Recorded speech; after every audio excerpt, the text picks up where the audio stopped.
بسم الله والحمد لله والصلاة والسلام على رسول الله وعلى آله وصحبه ومن والاه.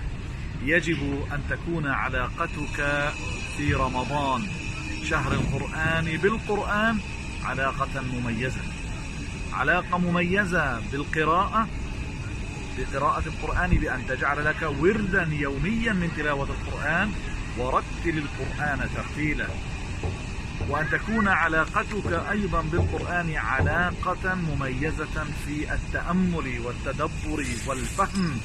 ولقد يسرنا القرآن للذكر فهل من مدكر، أفلا يتدبرون القرآن أم على قلوب أقفالها.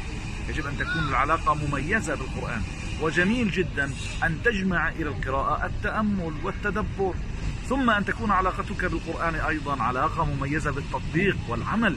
فما أنزل القرآن فقط لأجل ترتيله، هو جزء مقصود، لكن الثمرة من التأمل والتدبر والتلاوة هو العمل. وهذا كان منهج السلف الصالح، كان منهج الصحابة الكرام اللي ارتقوا بالقرآن، واللي احتكموا للقرآن فحكموا العالم، واللي انقادوا إلى القرآن فقادوا العالم.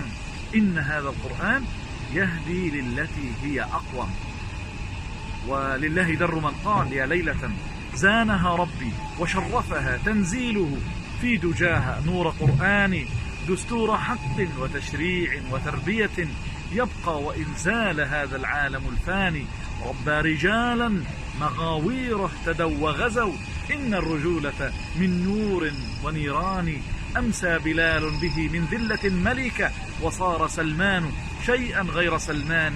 لله فتيان خير لو رأيت فتى منهم، ترى ملكا في زي إنسان. فمن يداني أبا بكر وصاحبه، ومن يداني عليا وابن عفان. هذا الكتاب غدا في الشرق وأسف شمسا تضيء، ولكن بين عميان يحاط بالطفل حرزا من كل أذى وردى، وفيه حرز الورى من كل خسران. يتلى على ميت في جوف مقبرة، وليس يحكم في حي بديوان. فكيف نرقى ومعراج الرقي لنا، صرنا نجر عليه ذيل نسيان. فهلموا يا أحباب إلى القرآن في شهر القرآن، ولتكن انطلاقة مباركة للتعامل مع القرآن الكريم، فهما وتأملا وتدبرا وتلاوة وتطبيقا. وبارك الله فيكم.